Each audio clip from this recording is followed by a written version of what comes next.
You like that? That's how I always reaffirm myself. Give me another one. Tony Bruno. See? Give me another one. Tony Bruno. You say it real fast now? Tony Bruno. Nice. You say it real slow now? Tony Bruno. Can you get deeper? Deeper. You're a bad man. You're a bad man. Tony Bruno. Tony Bruno. And now. Oh, Tony Bruno. Stop it! Here is Tony Bruno.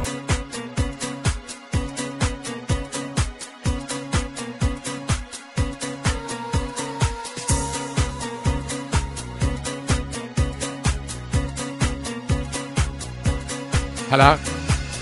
Hello? Is this thing on? Hello there, kids. Welcome. Sorry for a couple minutes late. We're operating on Los Angeles time today. Tony Bruno, Miss Robin, we welcome all of you new followers, all of you everyday followers, all of our cultists who join the show every single day. It's a new cult, and it is now, according to sources deep within the Twitch community. Who's calling now, Robin? Your mother? Who's calling to start the show here? I have no clue. But obviously, I'm not going to answer it. Exactly. It's probably spam again. Probably some No, the Nigerians aren't doing it anymore because they don't have to. In the meantime, welcome everybody. It's twitch.tv, BrunoNation Live. It's the quickest sensation spreading around the nation and around the world. And we want to thank everybody for finding out, telling your friends, sharing the show, following the show, subscribing to the show. We're here every day, Monday to Friday, 1 to 4. And today, fashionably late. Is being late still fashionable? It used to be the big deal, like, I'm fashionably late. Robin's mom, I believe, started it back in Los Angeles, Yes. back in the day, in San Francisco, when she was at Stanford, I believe. When she was studying linguistic anthropology, she was the first person, I believe, who went into the jungles of the Philippines and was looking for tribes that we didn't think existed, right?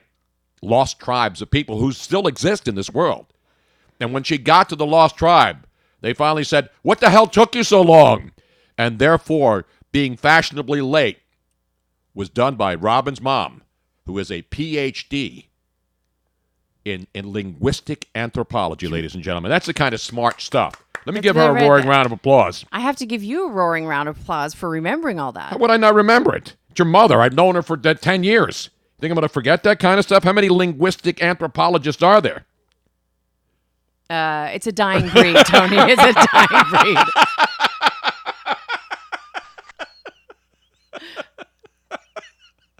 Of course it is. That's why we need them. The breed is dying. Anyway, there we go. Let's give everybody a roaring round of applause. We got a lot of stuff. And one of the reasons we started a couple minutes late, because I was upstairs preparing, and Miss Robin, let me control that, Robin. Do not control the horizontal. I'll control the vertical and the horizontal. I gotcha. So one of the things that happened, and I found this out, I was online, and somebody that I knew sent this to me in a DM on my Twitter, and then I saw it immediately and posted it on my Twitter feed about the death of Tim Conway. Now, Tim Conway Jr., one of his sons, Yes. is actually doing a talk show and has been doing a talk show in Los Angeles for many years, the Tim Conway Jr. show, the Conway Show. And I got to meet him in Los Angeles, and obviously a dad. I've met his dad a couple of times. I was never really what you call a buddy of Tim Conway Sr., but Tim Conway Jr. and Aaron Bender, who does the news on his show, became friends. When I worked out there, we worked in the same building, so I got to meet Tim Conway Jr., and obviously his dad is an icon. And if you don't remember Tim Conway Jr. and you're younger, the Carol Burnett show was back on in the 70s, and it was must-see television. It was good family fare back in the day. Comedy, improv, insulting one another, but at the end, pretty much loving one another. And Tim Conway Jr.'s character, Tim Conway Sr.'s character was one of the most incredibly comedic geniuses of our lifetimes. Because Tim Conway, what he could do, which is a gift, is actually ad-lib his way through a script. There would be scripts written, and then he would just basically throw them out the window and ad-lib, which would cause Harvey Korman and Carol Burnett to break up in laughter. And you remember the Carol Burnett show, right? Oh, yeah. And she used to pull her ear at the end. And Tim Conway Sr., who died at the age of 85 this morning in Los Angeles, was a genius. And then later on, after the whole Carol Burnett show ended and all the Emmy Awards and the Golden Globes for that great show in the 70s, he did some videos called Dorf on Golf, where he played, and he the oldest man. And so he was a genius. And we mourn his death, and we pour one out for Tim Conway Sr., who we lost today at the age of 85. And so I wasn't devastated, certainly, but when you see somebody legendary, people die every day. But we keep losing legendary characters. Well, and it's interesting because somebody just posted yesterday, they're like, usually this is a trifecta of something. Who's going to be next? Because we lost, the first one that we lost was... I haven't been keeping track this week. So Doris Day was yesterday. Doris Day was yesterday, correct. That was somebody else. There was somebody else either the day before or the day before that. And then they said, okay, who's going to be the third in this trifecta? Because it comes in threes. Yeah, but that's nonsense. I mean, I don't know. That's nonsense. It's weird. People die every hour, every minute of every day. I know, but like the big name people seem to go in threes. Well, especially when they get older. And Tim Conway, now, according to the stories, he died of complications of NPH. What the heck is that? Normal pressure hydrocephalus. Then they're saying that he didn't have dementia or Alzheimer's. And he was 85. And so NPH is what they're attributing it to. And I have to look it up. I didn't have time to do that. But he had 6 kids, his wife of 35 years, a stepdaughter, and 2 grandkids. And one of his kids, obviously, his firstborn son was Tim Conway Jr. And I mentioned, just like his dad, doing radio, because that's how Tim Conway started in radio. So it's unbelievable stuff. Dorf on Golf, and then all the people are now on our Twitter feed, and a lot of great memories of Tim Conway. So those of us who remember him, and even if you don't and you weren't alive back in the 70s, the video content is everywhere to watch.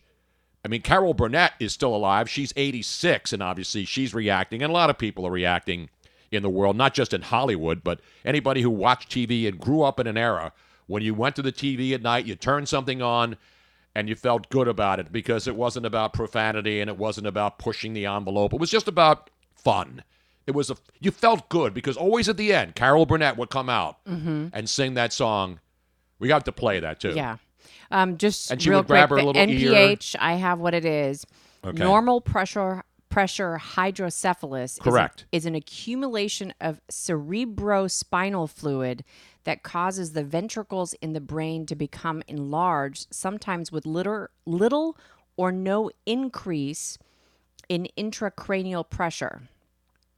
So because people hear Alzheimer's, unfortunately, and dementia affecting a lot of people as they get older. And so when they're trying to find out the cause of death, it was complications of this condition in the brain. Hydrocephalus, as sometimes you'll see it in water babies on the brain. Where water Yes. on the brain. Yes.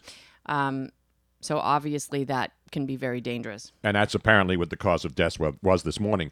And it happened at 8:45 a.m. our time. And I found out about this like 10 o'clock our time. So the news traveled fast from the West Coast, and I have a lot of friends out there, and they'd send it to me, and now I'm seeing it all over the place. And that's why I wanted to sit down and make sure we got ready for the show today and pay tribute to Harvey Korman. We'll play a couple clips, too. All right, I have the Carol Burnett. Do you want the Tim Conway first? Yeah, give me a little Tim Conway just to start the show, and then we'll get down to the rest of the stuff. But I want to pay tribute because his son, Tim Jr., I'm sure devastated today. As we all, our parents all get old. We were happy to have them around. My mom is about to turn 95, in July. And you never know when it may have been her last Mother's Day. She may outlive me. That's the uncertainty of life. And so Tim Conway's death, we're all going to die. We don't know when, but 85, and we haven't seen him. But he has been doing stuff. So it's not like he's been bedridden or this was something that was imminent. Because, when we see a lot of people who are on imminent or on life support and their death is imminent. Yeah. We get ready for it. But when somebody dies out of nowhere and you don't realize it, and then all of a sudden you hear about it, even at 85, you're saying, wow, what's going on? So that's the story today as far as... And Bob from Valley Forge makes a great point. If we add a little humor to this. We're all going to have water on the brain if it doesn't stop raining soon. I mean, it's been incredible. The good thing about this stupid rain is it will eventually end. We hope. We hope. We're going to have to get some. We're going to have to build a bigger ark. Well, go to that arc thing. I have here one of Tim Conway's most famous sketches.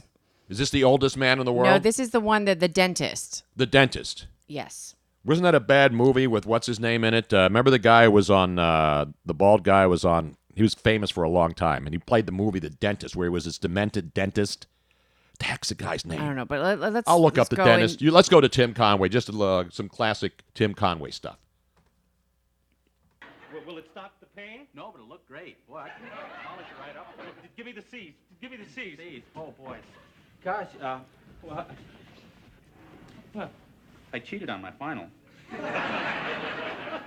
And besides, I had mononucleosis the last semester, so I didn't get a chance to work on people like the other guys, so most of my work was just done with animals. I don't care about animals. Just please fix this tooth. Yeah, but it isn't the same working on animals and people. Doctor, I don't care. Please, I'm in terrible pain. Yeah. Please. Well, please give it a try.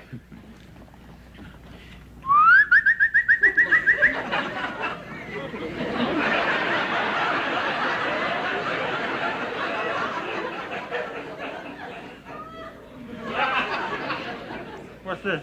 It's a doggy treat. Corbin Wanna go Burnson, that's outside who for the a guy while? was. Yeah. No, I'm fine. Thank you. Good boy. Good boy. Okay. Well, please, doctor, please do something about this tooth. Yeah, right. Well, I guess you better wash up. Or I better wash up. No sense in you washing up. You wouldn't be putting your hand in my mouth, so I'll wash up.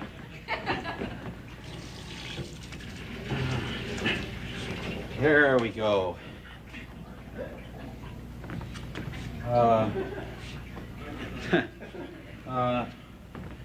Nee.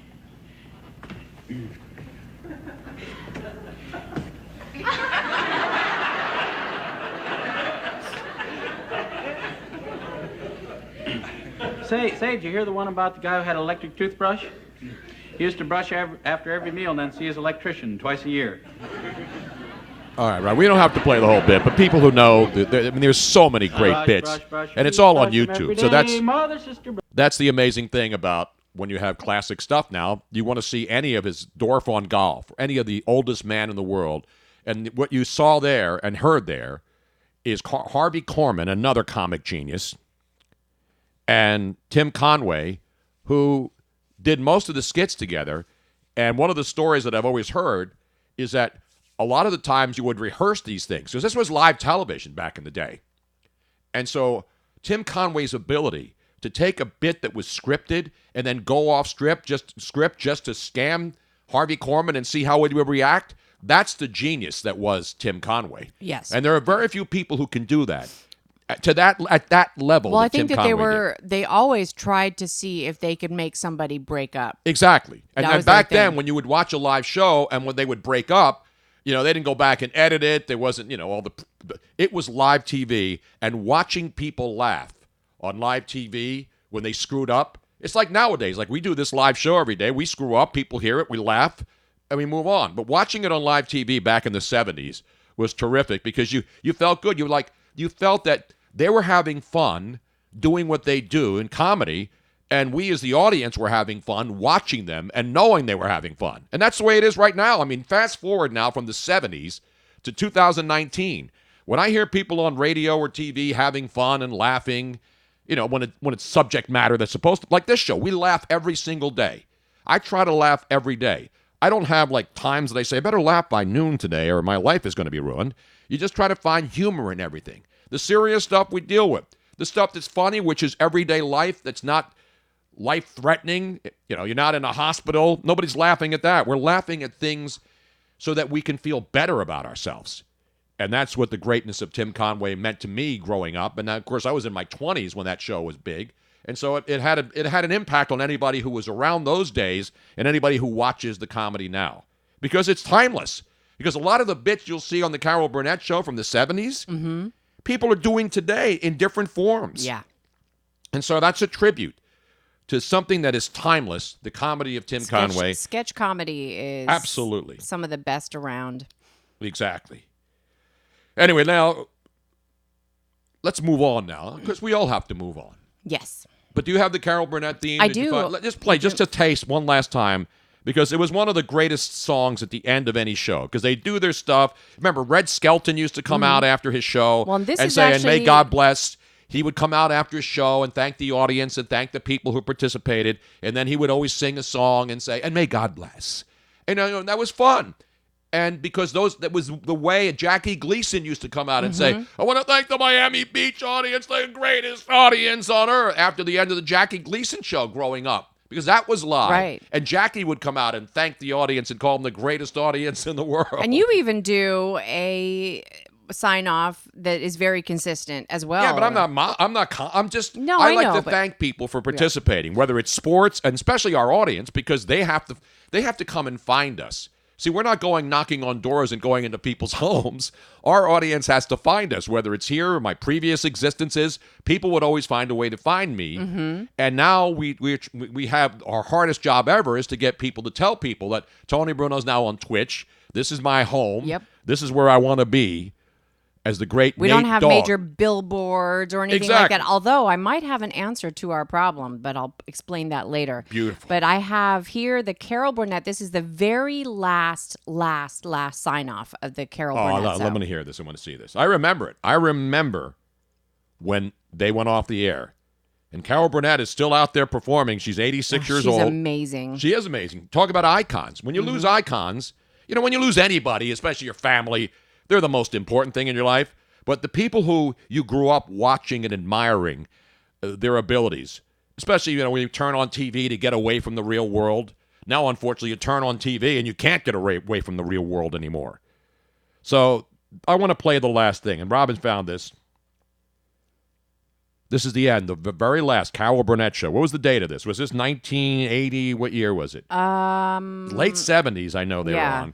I'm not When was the sure. very last show? Anyway, people will remember. Right. Here we go.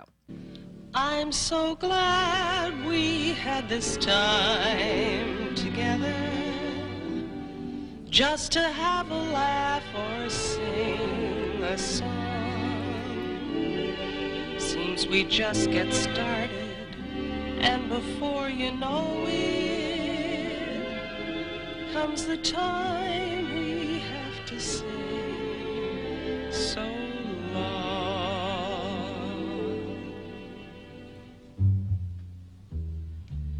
There's a time. Getting emotional now, Robin. I get goosebumps. Are you getting goosebumps? I think that probably stuck with me in my youth. Not just Carol Burnett. And I mentioned the other shows. The Honeymooners. They would thank their audience at the end of the show. Yeah. Jackie Gleason, when he was doing the Jackie Gleason show, would thank his audience after the show. Red Skelton, as I mentioned. Because Red Skelton, he did the hobo and he did all this. It was black and white. I don't even think Red Skelton ever had a show that was in color. That's how far back we're going. But he would come out at the end because it was done in front of a live audience. Not like the canned stuff now where they have, paid seals in the audience. Sheep who will just clap at anything. And they have to have applause signs in these shows today. When they tape sitcoms today, they have to have applause signs to remind the audience when to applaud or laugh. Yeah, They didn't it's need sad. that stuff back in the day. Yeah, no, now they have the big sign that flashes applause, applause, applause. It's like when you go to a sporting event and they tell you, let's get loud.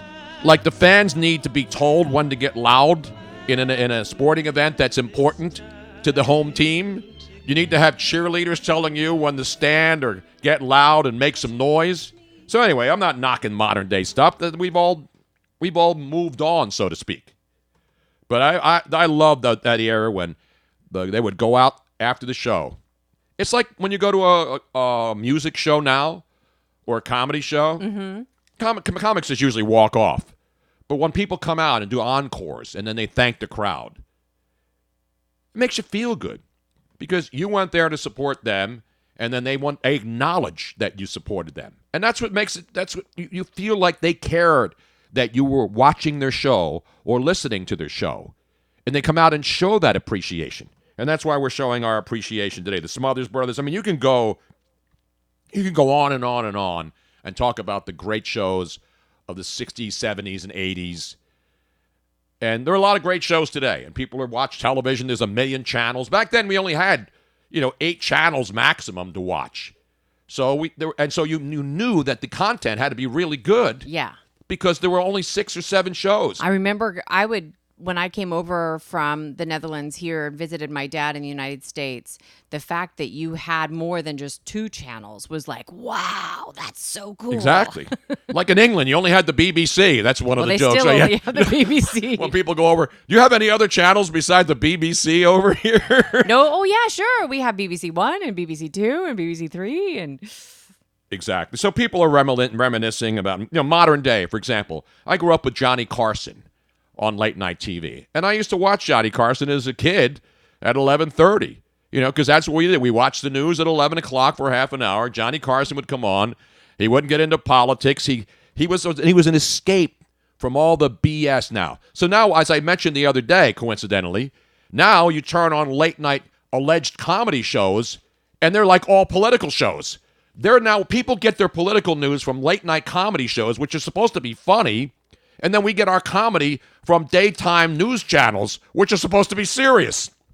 Talk about going 180. Because at night, you used to come home from work, you'd have dinner, the kids, when you're a kid, you had to go to bed a certain time. Then you got older, you stayed up late. And I would stay up until the test pattern came on. And you know what time that was? 1 a.m. I remember this vividly. So the Johnny Carson would be on. And then after it ended, because there was no late show, and then the local channel would play the national anthem. Channel 6 here, the ABC station, would play the national anthem and then go to the test screen.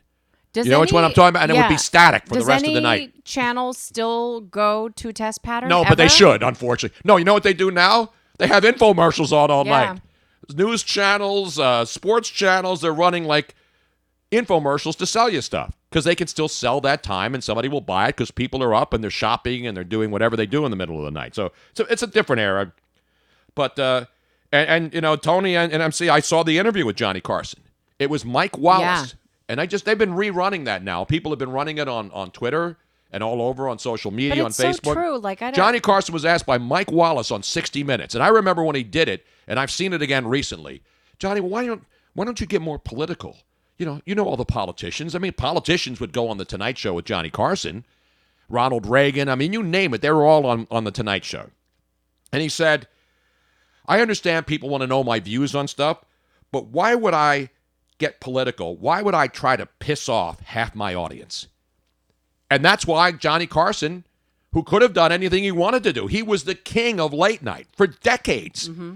And he could have influenced elections and done jokes, and he poked fun at the current president, but not to the level that there is now, where it's not even poking fun. It's just downright insanity. And so people want to watch that, they can watch it. That's why I don't watch late night TV anymore. It's not funny. No. It's not funny. Now, some people it may be, but not me. It's funny to me, too. Well, it's not funny to me. That's why I don't watch. The last funny late night, I think, was the earlier days of Letterman. Yeah, I mean, no, Letterman was a genius. Carson was a genius. Even Jay Leno, people who ripped. Jay Leno still to this day, every Sunday night. Now, this is even when he was doing the Tonight Show, he would go and do a set in Hermosa Beach at I call it the Comedy and Light and Magic place. You know that theater. We went. Yeah. It's to this day, Jay Leno still goes there and performs comedy bits in front of, and remember, he was king of late night too after Johnny Carson. Yeah. And still, this guy would go out and do a local comedy show just to try new material every Sunday night, even though he was doing a show Monday to Friday. So everybody does it differently. But the bottom line is, the era of that stuff. And if you wanted to watch serious stuff like Tom Snyder, who's a Philly guy and was on locally here. Remember Tom Snyder he was the guy who sat in the dark room that's been banned from television now because who was the guy that sat in the dark room at night? He was part of the whole Me Too thing. Yeah, with the black curtains all around. Yeah.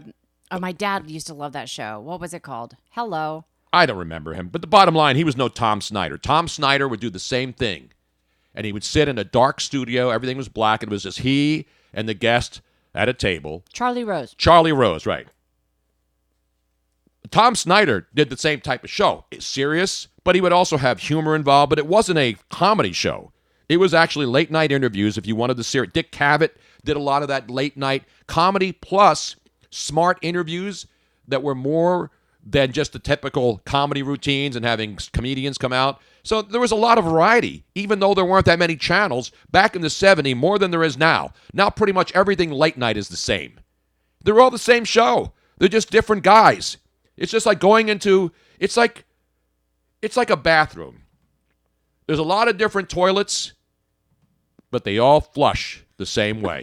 That's the way that was my joke about radio. Radio stations, there's a lot of radio stations, but they pretty much flush all the same way, down into the drain.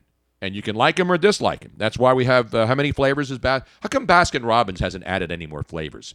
In this day and age of no, Ben and Jerry's has. No, they have tons. Baskin-Robbins has. I thought it was like only 32, or what was the total? It's 31 flavors, and then some. Yeah. But they only have 31 out at any time. That's how they've gotten around it. Really? Yeah. So they have. What happens if I go more. into a Baskin-Robbins store and they don't have more than 31 flavors, but they have other flavors that are not available to me?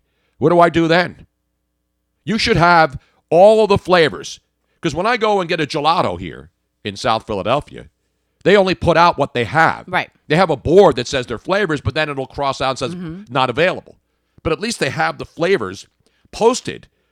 Why would Baskin-Robbins not give me that choice? It's my ice cream. It's my choice. Yeah, but look, I think Baskin-Robbins, if I recall correctly, they just say that they have like 100 different types of flavors available, but they will only have available to you at any one time 31 flavors. Exactly, and then some. And then there was a song, of course. Remember that song? 31 flavors and then some? No. Come on, Robin. Really? Really? This is a big hit. Look it up. I hate to do this right now early in the show, but I want to get to the sports stuff and the other stuff. We got 3 hours to cover here, uninterrupted. And now you're wondering whether we're going to go to a break every 10 seconds. No. It is 180 minutes, mostly overtime. But there's no sudden death on our overtime. When it's over, it's over. It's over when we say it is, Robin. That's how this show works. Nobody's giving us the wrap-up signal. Nobody's telling us to cut out because there's another show about to start. We make the rules here. We run this damn show. And we run this damn city. Thank you. No, I'm Tony Bruno, and I approve this message. So was it Alana Davis, 32 Yes. flavors, and then she sings? Yeah, just give me a taste of that. Okay.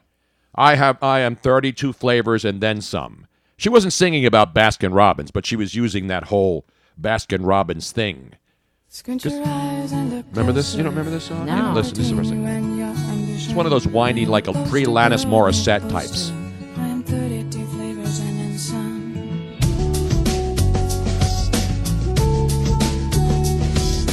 I don't think I've ever heard this song. You've heard this song. Wait till she builds it up. She doesn't really get much more crank than this, but...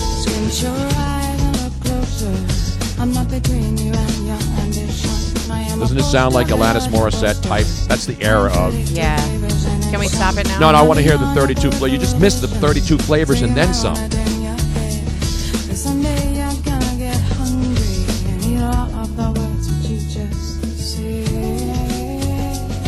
is when chicks were taking Quaaludes and sitting around with guitars and singing dumb songs like this.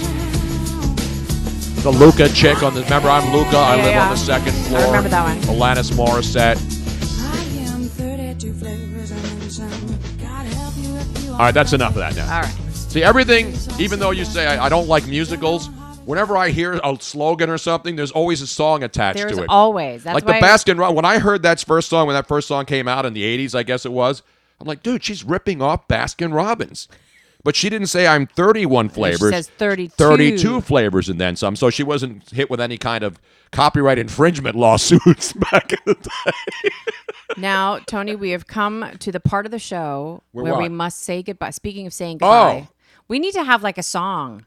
We do. We may play the Carol Burnett song. No, we need to have something that's a little bit more.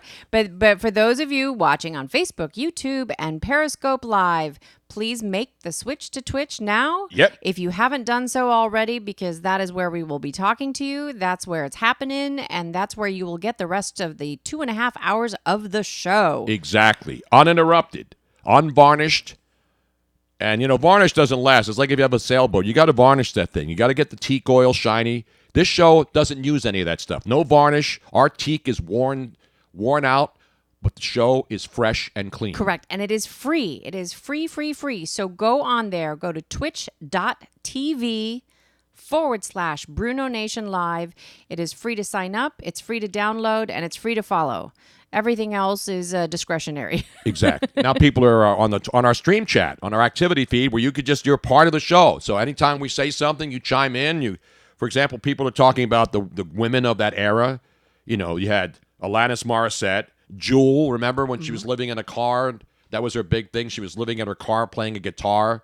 Did you ever get that tooth fixed, by the way, Jewel? Remember she had I don't think so. She had that tooth thing I going know. on? I don't think she ever got She it was fixed. a cutie, I mean. But everybody loved Jewel. Suzanne Vega, I mentioned. My name is Luca. I live on the second floor, which was a creepy song. But made you think. Except I never really paid attention to the lyrics. It's like now, I don't really pay attention to lyrics. If it's got a good beat, I'll listen to it. I don't care what they're saying, what the topic is, what the hell they're talking about.